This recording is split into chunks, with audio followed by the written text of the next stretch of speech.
Pessoal, eu sou a Flávia Meyer, sou professora, pediatra e com especialização em medicina do esporte, doutorado na McMaster University, no Canadá.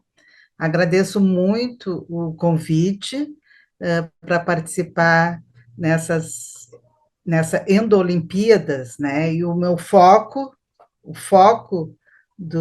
da minha apresentação aqui vai ser o calor, né? O exercício, o ambiente, o estresse ambiental. Não é à toa que as Olimpíadas são chamadas Olimpíadas de Verão, né? Justamente pelo calor que pode ocorrer durante este grande evento. Quando a gente fala em calor, o calor é um inimigo público, né? Todos sofrem, independente da modalidade esportiva, os organizadores, o público, e a gente pensa em dois componentes. Um é o estresse térmico, que é do próprio ambiente, e o outro componente é o que pode acontecer no nosso organismo para tentar vencer, né, o calor ambiental e o calor que é produzido pelo esforço. Para medir esse estresse ambiental térmico, existe um dispositivo um pouco mais sofisticado, um termômetro, que, que pode nos avaliar o índice da temperatura do globo e bulbo úmido. Do inglês é Wet Bulb Globe Temperature. Então, é uma, vamos dizer assim, uma combinação, né, que é dada por uma fórmula de três temperaturas, três parâmetros, que é a umidade, que representa o maior componente, a radiação solar, que é o aqui pretinho, e a temperatura do ar seco, né? Então, essa é uma dos parâmetros que a gente considera para avaliar o estresse térmico. A princípio, quando a partir de 24 graus centígrados já começa a ter um risco de distúrbios provocados pelo calor, sendo que acima de 29 graus centígrados é recomendado cancelar qualquer atividade atlética. Um outro parâmetro é simplesmente, num gráfico, plotar a relação da temperatura do ar seco com a umidade relativa do ar. Então, dependendo de onde cair as condições, se considera baixo risco, risco moderado ou alto risco de distúrbios, de doenças provocadas pelo calor. Então, aqui um exemplo de uma maratona. A maratona pode iniciar cedo, às 8 da manhã, em condições de risco moderado, né? Mas a partir de 2 horas de corrida, e aí pode afetar mais aqueles corredores mais lentos, já pode chegar num grau de alto risco, o que não é raro, por exemplo, no verão, chegar a uma temperatura de 32 graus centígrados e a umidade do ar 82%. Então, qual é a expectativa? Agora nós temos na França, né? Não é um lugar que não está isento de ondas de calor. Em 2019 teve o pico, né, de calor, e agora eu estava vendo a meteorologia para essa semana, por exemplo.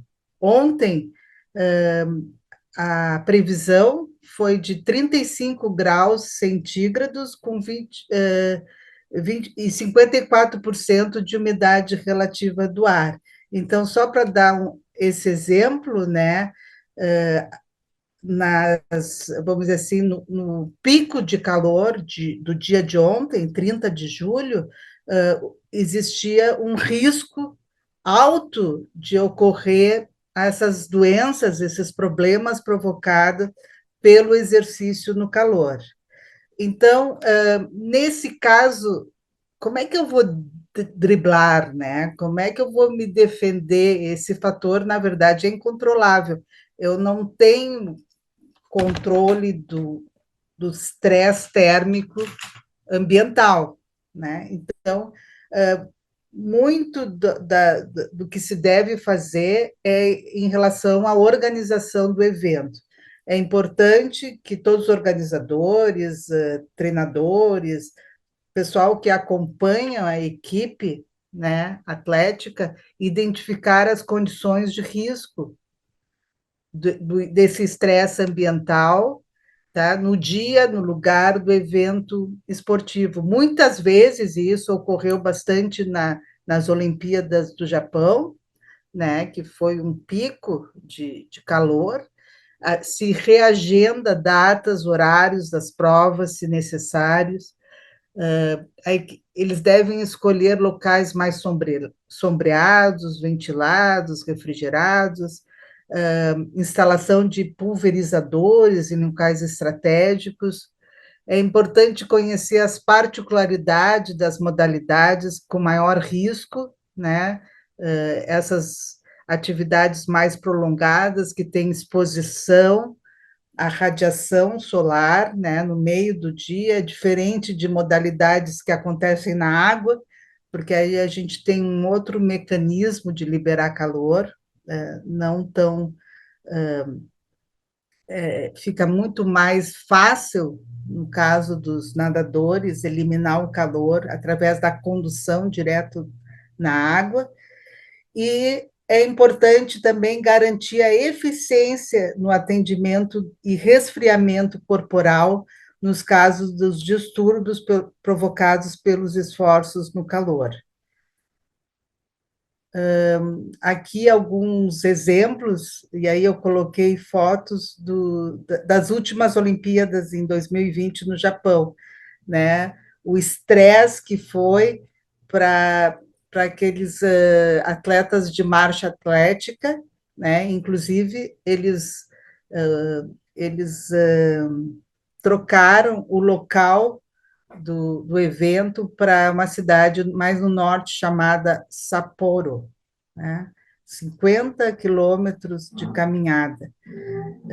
Muito estressante. Aqui no tênis também é outra modalidade, o próprio Djokovic, né? Ele usou, né, esse ar-condicionado mobile, né, portátil, e aí eu fico pensando também nessas novas modalidades, por exemplo, o skate, né, e novos grupos, qual é o risco que, que elas têm, no caso, de ter algum problema durante as competições sob o sol intenso. Então, a gente ganha calor sem fazer nada também, né? No caso, quando está muito quente, tem o sol, tem o ar, tem o solo, o cimento, né? Aí tem outras coisas que prejudicam a liberação do calor, o próprio equipamento, a umidade do ar. Então, tudo isso já prejudica, né, vamos dizer assim, o conforto térmico durante o evento, durante a prova. Fora o ganho ativo de calor, que aí a gente chama a produção do calor metabólico, que é o calor central, né? Então, até eu estava preparando ontem, vi que a Nike preparou um colete específico, né, que parece futurístico, mas nesse caso foi usado para a própria Raíssa, né, para controlar o calor. Então, é uma novidade, né, são chamados coolers termoelétricos para manter a temperatura corporal equilibrada. Então, tem muita pesquisa já nessa área de vestimentas e uma maneira de enfrentar esse problema comum, né, para todos os atletas. Então, eu falei do estresse térmico, que a gente tem que se adaptar, né, tem que aceitar. O que acontece no corpo, né, no organismo, são reações principalmente provocadas pelo aumento da temperatura corporal. Nós categorizamos esses distúrbios, né, para fins didáticos, podem aparecer como cãibras, aí geralmente são cãibras abdominais, que acontece quando tem muita sudorese e o calor é intenso. Depois nós temos uma categoria um pouco mais já que afeta bastante o desempenho, que é a exaustão ou a fadiga térmica, que é quando o corpo está lutando contra o calor, então tem uma sudorese intensa, pode apresentar náuseas, dor de cabeça, tontura, e aí a temperatura, quando é medida de maneira adequada, e aí tem que ser um parâmetro de temperatura central, não é a temperatura da pele. Então, normalmente, a temperatura em pesquisa, quando a gente quer saber o quanto que está a temperatura, usamos termômetros tipo termômetro retal, timpânico ou esofágico, né? E se a gente não respeitar essa situação de exaustão térmica, pode avançar para um quadro muito mais severo, que é o colapso térmico, né? O que a gente tem chamado do inglês o distúrbio térmico induzido pelo esforço, porque ele é provocado junto com a produção do esforço, é o exertional heat stroke.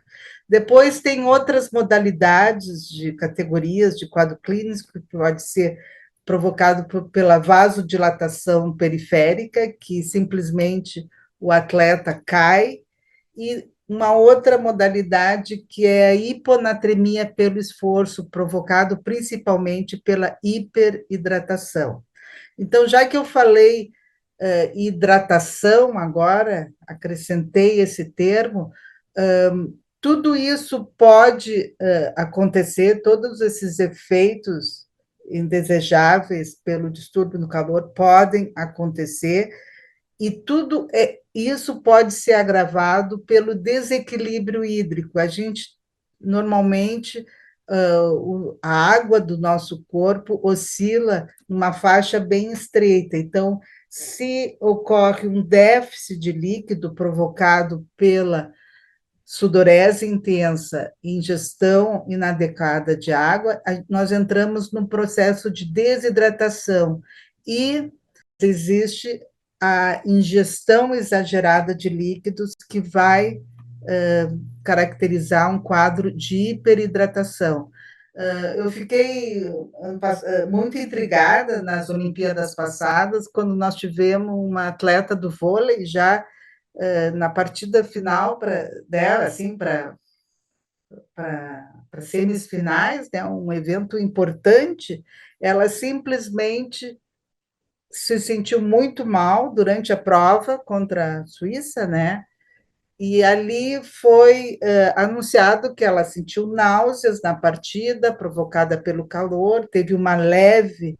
Aí só para entrar, ela teve considerado uma leve desidratação e ela teve que ser transportada em cadeira de rodas, assim, num evento assim, a gente pensa, deve ser tão fácil, né, prevenir uma desidratação e foi ocorrer, como é que passa, né, um risco desse num momento tão importante das Olimpíadas, tá? Então, vocês veem que é importante, além de saber do estresse ambiental, a abordagem do nível de hidratação desse atleta. Tá? Então, aqui, para ajudar o direcionamento, é importante, então, detectar a possibilidade do atleta estar desidratado ou hiperidratado. Então, na história, no momento que nós temos que atender esse atleta, é importante saber dos hábitos, né? Qual foi o hábito de ingestão de líquido durante uma atividade esportiva, né? Sinais e sintomas de boca seca, sede intensa, aumento da frequência cardíaca, fraqueza, tontura, desmaio, a urina escura, né? E se tiver condições de medir a, a massa corporal, de maneira fidedigna, assim, com o mínimo de roupa, o corpo seco, nós identificamos uma diminuição do peso corporal.